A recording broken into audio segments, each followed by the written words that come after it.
Hi friends, welcome to my channel Priyatarangalu audio stories in Telugu. ఈ channel మీకు నచ్చితే subscribe చేయండి, లైక్ చేయండి. ప్రమదలేఖనం సీజన్ 2. మరలా ఏం పిత్రాటకం పెడుతున్నావే అనుకుంటూ మనసులో సరే చెప్పు అంటుంది మిత్ర. నేను మీ అవుట్ హౌస్లోనే ఉంటాను, కానీ అక్కడ ఉంటున్నందుకు నేను మీకు రెంట్ పే చేస్తాను. అనుకున్నాను ఇలాంటిది ఏదో ఒకటి ఉంటుందని అనుకుంటుంది మిత్ర. ఎవరికి రెంట్ ఇస్తాను అని అంటున్నావు ప్రమద అనుకుంటూ తల కొట్టుకోలేక సైలెంట్గా ఉంటారు శ్రీధర్ గారు. ఇప్పుడు ప్రమద చెప్పిన దానికి ఒప్పుకోకపోతే మొదటికే మోసం వస్తుందని ఆలోచనలో పడుతుంది మిత్ర. సరే నీ ఇష్టం, అలాగే కానీ నీ సెల్ఫ్ రెస్పెక్ట్ నేనెందుకు కాదు అంటాను. నువ్వు అవుట్ హౌస్లో ఉంటున్నందుకు రెంట్ తీసుకుంటానులే. మిత్ర ఒప్పుకున్నా కానీ ప్రశాంతంగా అనిపించదు ప్రమదకి. వెళ్ళి నీ లగేజ్ ప్యాక్ చేసుకో. సరే మేడం అంటూ శ్రీధర్ గారి దగ్గరికి వెళ్ళి ఇద్దరినీ ఒకేసారి హత్తుకుంటుంది. నా అమన్ కోసం తప్పక వెళ్తున్నాను బాబాయ్, దయచేసి నన్ను పంపించండి అన్న భావం ఆమె హగ్లో వాళ్ళకి అర్థమవుతుంది. చిన్నగా ఆమె తల నిమురుతారు. నీకంతా మంచే జరుగుతుంది, వెళ్ళిరా తల్లి అంటారు. తను ఏమీ చెప్పకుండానే అర్థం చేసుకున్న ఇద్దరిని చూసి ఆమెకు సంతోషంగా అనిపిస్తుంది. రోజు మర్చిపోకుండా కాల్ చేస్తావుగా అంటూ డల్గా అడుగుతుంది దేవి. తప్పకుండా చేస్తాను, నాకు మాత్రం మీరు తప్ప ఇకెవరున్నారు పిన్ని. సరే అంటూ దిగులుగానే తల ఊపుతారు ఆమె. లగేజ్ సర్దుకుంటాను అంటూ గుమ్మం బయట అడుగుపెట్టిన ప్రమద ఒక్క నిమిషం అన్న మిత్ర మాటకి ఆగిపోతుంది. చెప్పండి మేడం అంటుంది వెనక్కి తిరిగి. నువ్వు మంచాలు, వంట సామాను, దుప్పట్లు, దిండ్లు ఇటువంటివి ఏమీ తేవద్దు. కేవలం నీ బట్టలు మాత్రమే తెచ్చుకో. ఆ మాటకి షాక్ తగులుతుంది ప్రమదకి. అదేంటి మేడం, ఏమీ లేకపోతే అక్కడికి వెళ్ళిన తర్వాత ఎలా ఉండాలి? మరలా అవన్నీ కొనుక్కోవాలంటే బోలెడు ఖర్చు కదా మేడం. నాకు వచ్చే జీతం కొంచెం, మరలా అవన్నీ ఉన్నవే కొనుక్కుంటే ఎలా? మిత్ర చేతులు కట్టుకొని అలానే సూటిగా చూస్తుంది ప్రమద వైపు. అదేంటి మేడం అలానే చూస్తున్నారు అంటుంది బిక్కమొహం వేసుకొని. లేకపోతే ఏం చేయాలి? నువ్వు అవన్నీ తేవలసిన అవసరం లేదు. ఎందుకంటే అవుట్ హౌస్లో సోఫా, కుర్చీలు, మంచం, ఆఖరికి వంట పాత్రలతో సహా అన్నీ ఉంటాయి. ఇప్పుడు నీవి అని తెస్తే మళ్ళీ అవన్నీ ఎక్కడ పెడతావు? అది విని ఆశ్చర్యపోతూ అవునా, అన్నీ ఉంటాయా అంటూ అడుగుతుంది. అవును. సరే మేడం, అవన్నీ తెచ్చుకోను. అయినా నాకు పెద్దగా ఏమీ లేవులేండి, చాప ఇంకా దుప్పట్లు మాత్రమే ఉన్నాయి. అయితే మరి అవి ఇంకా వంట పాత్రలు, ఇంకా పొయ్యి, ఇవన్నీ ఎక్కడ పెట్టను? మరలా నేను లేకుండా ఇక్కడ ఈ ఇంట్లో ఉంటే మరలా ఈ ఇంటికి కూడా రెంట్ కట్టాలి కదా అంటుంది దిగులుగా ప్రమద. మిత్రకి ఇంకా మిగతా వారికి ఆమె మాటలకి తల బాదుకోవాలి అనిపిస్తుంది. మిత్ర చిన్నపాటి ఏడుపు మొహంతో శ్రీధర్ గారి వైపు చూస్తుంది. ఏంటన్నయ్యా నాకు దీని టార్చర్ అనుకుంటూ. మిత్రభావం అర్థమైన శ్రీధర్ మనసులోనే నవ్వుకుంటారు. నేను చూసుకుంటాను అంటూ కళ్ళతోనే ధైర్యం చెప్తాడు. పర్వాలేదు ప్రమద, మా ఇంట్లో పైన ఒక స్టోర్ రూమ్ ఉంది కదా, నీ వస్తువులన్నీ అక్కడ జాగ్రత్తగా పెట్టిస్తానులే.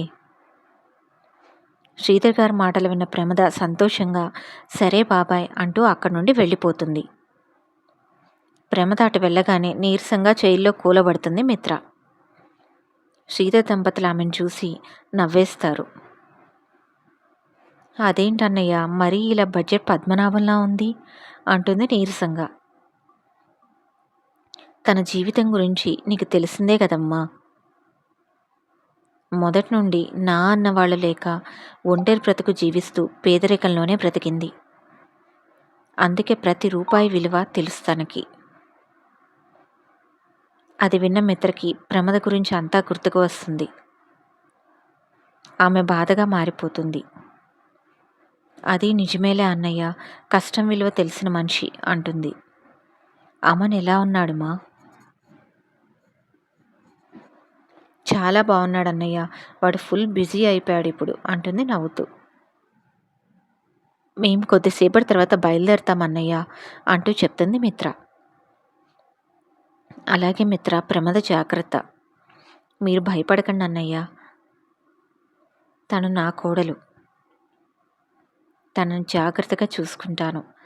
తను ఇక నుండి నా బాధ్యత అని చెప్పగానే వాళ్ళ మనసులు కుదుట పడతాయి.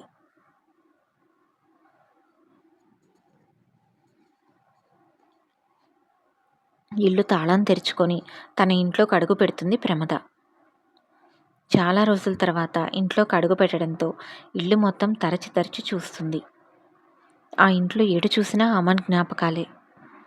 ఎంతసేపటికి అమన్ తన్ని అమ్ములు అని పిలుస్తున్నట్లే అనిపిస్తూ ఉంటుంది. తన చెవులకు అలాగే వినిపిస్తూ ఉంటుంది.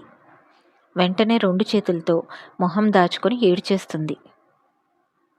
కొద్దిసేపటికి తేరుకొని మనసును కుదుటపరుచుకొని బాధను గుండెలోనే అదిమిపెట్టి మెల్లిగా కళ్ళు తుడుచుకొని వాష్రూమ్లోకి వెళ్ళి ఫ్రెష్ అయి వస్తుంది. ఒక బ్యాగ్ తీసుకొని తన బట్టలన్నీ అందులో పెట్టుకుంటుంది. పర్స్ ఓపెన్ చేసి చూస్తుంది. అందులో కొద్దిగా మనీ మాత్రమే ఉంటాయి. అంతకు ముందే డబ్బులన్నీ అమన్ కోసం హాస్పిటల్లో ఖర్చు పెట్టేసింది. ఇక మిగిలినవి ఆ కొంచెం మాత్రమే. వాటిని ఒకసారి జాగ్రత్తగా చూసుకొని మరలా లోపల పెట్టుకుంటుంది. వచ్చే నెల జీతం వచ్చే వరకు ఇవే డబ్బులు అనుకుంటుంది మనసులో ప్రమద. ఆ పర్సును బట్టలు అడుగున దాస్తుంది. తర్వాత కిచెన్లోకి వెళ్తుంది. సరుకులన్నీ చూసుకుంటుంది. అన్నీ కొంచెం చాలా వరకు అయిపోతాయి. అన్నీ కూడా కొద్ది కొద్దిగా మాత్రమే ఉంటాయి. వాటిని చూసి ఒక నిట్టూర్పు విడుస్తుంది. వాటిని చిన్న చిన్న కవర్లు తీసుకొని విడివిడిగా జాగ్రత్తగా పోసుకొని ముడివేస్తుంది. ఆ సరుకులన్నీ నీట్గా ఒక బ్యాగ్లో సర్దుకుంటుంది. ఇంకా చిన్న చిన్న వస్తువులు కూడా సర్దుకుంటుంది. డబ్బాలను నీట్గా కడిగి పెట్టేస్తుంది. తుడిచి కూడా పెట్టేస్తుంది. ఒకదానిలో ఒకటి సెట్ చేసి వంట పాత్రలన్నీ ఒక గోతాంలో పెట్టేసి నీట్గా ముడివేసేసి తాడు కట్టేస్తుంది. ఇంకా పొయ్యి కూడా నీట్గా పక్కన పెట్టేస్తుంది. అన్నీ కూడా హాల్లో ఒక పక్కన సెట్ చేస్తుంది. మరలా ఒకసారి ఇల్లంతా చూసుకొని భారమైన మనసుతో బ్యాగులు తీసుకొని బయటికి వస్తుంది. డోర్కి లోపల వైపున తగిలించి ఉన్న తాళాన్ని తీసుకొని బయటికి వచ్చి బ్యాగ్స్ పెడుతుంది. ఆ తాళాలు తీసుకొని మెట్లెక్కి పైకి వెళ్తుంది. అమన్ ఉన్న రూమ్ ముందుకు రాగానే ఆమె కళ్ళు మరోసారి చెమ్మగిల్లుతాయి. డోర్ ఓపెన్ చేసి లోపలికి అడుగు పెడుతుంది. అమన్ వస్తువులు ఎక్కడ ఉన్నవి అక్కడే ఉంటాయి. ఆ రూమ్లో ఎటు చూసినా అమన్ ఇంకా ఉన్నట్లే అనిపిస్తుంది. తనను కవ్విస్తున్నట్లు అనిపిస్తుంది. కళ్ళు తుడుచుకొని అమన్ వస్తువులన్నీ ఒక బ్యాగ్ తీసుకొని అందులో సర్దుకుంటుంది. ఇంకా చిన్న చిన్న వస్తువులు కూడా అందులో సర్దేస్తుంది. అమన్కి సంబంధించింది ఏది అక్కడ వదిలిపెట్టబుద్ధి కాదు. అమ్మనికి సంబంధించిన ప్రతి చిన్న వస్తువు కూడా ఆమెకెంతో విలువైన జ్ఞాపకం. వంట ప్రమదనే చేసి పెట్టేది కనుక అమ్మనికి పెద్ద వస్తువులు ఏమీ లేవు. అందుకే అమ్మన వస్తువును ఒక బ్యాగ్లో సెట్ చేసేసింది ప్రమద. పరుపు దిండు దుప్పట్లో తీసుకొని వస్తుంది. అవన్నీ ఒక మూటలా కట్టి కింద ఇంట్లోనే తన వస్తువులతో పాటు పెట్టేస్తుంది. బ్యాగ్ బయట పెట్టిన తన బ్యాగ్స్తో పాటు పెట్టి మరలా పైకి వెళ్తుంది. అమ్మను ఉన్న రూమ్ని మరోసారి చూసి భారమైన మనసుతో తలుపు తాళం వేసి కిందికి వస్తుంది. తన ఇల్లు కూడా తాళం వేసి 3 బ్యాగ్స్ తీసుకొని శ్రీధర్ గారి దగ్గరికి వెళ్తుంది. 3 బ్యాగ్స్ని కష్టంగా మోసుకొస్తున్న ప్రమదం చూసి ఎదురు వెళ్తారు శ్రీధర్ గారు. తను కూడా అందుకుంటారు. తాళాలు శ్రీధర్ గారి చేతిలో పెడుతుంది. పైన ఇల్లు ఖాళీ చేసేసాను బాబాయ్, కింద ఇల్లు కూడా ఖాళీ చేసేసాను. కాకపోతే కింద హాల్లో సామాన్లను ఒక మూలగా పెట్టాను. అవన్నీ పైన స్టోర్ రూమ్లో సర్దించండి. ఆ తర్వాతనే ఇల్లు రెంట్‌కివ్వండి. సరే అంటారు శ్రీధర్ గారు. తర్వాత కొద్దిసేపు అందరూ కలిసి మాట్లాడుకుంటారు.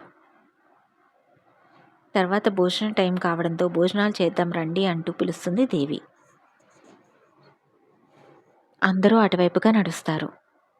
మాట్లాడుకుంటూ భోజనాలు కూడా తినేస్తారు. తర్వాత హాల్‌లో కూర్చొని ఫ్లైట్ టికెట్స్ బుక్ చేసేస్తుంది మిత్ర. కొద్దిసేపు అందరూ అక్కడ కూర్చొని మాట్లాడుకుంటారు. టైం అవుతుంటే శ్రీధర్ దంపతులకు మరోసారి థాంక్స్ చెప్పి ప్రమదం తీసుకొని బయలుదేరుతుంది మిత్ర. దారిలో వెళ్తుంటే బీచ్ వెంట తదేకంగా చూస్తూ ఉంటుంది మిత్ర. తనకు మామూలుగానే బీచ్ అంటే ప్రాణం. దానికి తోడు ఆ బీచ్‌లో అమన్‌తో ఉన్న జ్ఞాపకాలు బోలెడు. అవన్నీ గుర్తు తెచ్చుకుంటూ బీచ్ కనుమరుగయ్యే వరకు అటువైపు మాత్రమే చూస్తూ ఉంటుంది. ప్రమాద పరిస్థితిని అంచనా వేస్తూ ఆమె డిస్టర్బ్ చేయదు మిత్ర. భీమిలి రూట్ దాటి వైజాగ్ రోడ్డు వెంట పయనం సాగిస్తుంది వాళ్ళ కారు. తను అనుకున్నది సాధించి ప్రమదం తీసుకువెళ్తున్నందుకు చాలా హ్యాపీగా ఇంకా గర్వంగా అనిపిస్తుంది మిత్రకి. చాలాసేపు ప్రయాణం తర్వాత ఎయిర్పోర్ట్ చేరుకుంటుంది ప్రమద వాళ్ళ కారు. మిత్ర కదపడంతో ఆలోచనల నుండి బయటికి వస్తుంది ప్రమద. కారు దిగి మిత్రను అనుసరిస్తుంది. బోర్డింగ్ పాస్ తీసుకుని లగేజ్ వాళ్ళకిచ్చేసి లోపలికి చెక్ ఇన్ అయి వెళ్ళిపోతారు. జరిగేదంతా వింతగా చూస్తూ ఉంటుంది ప్రమద.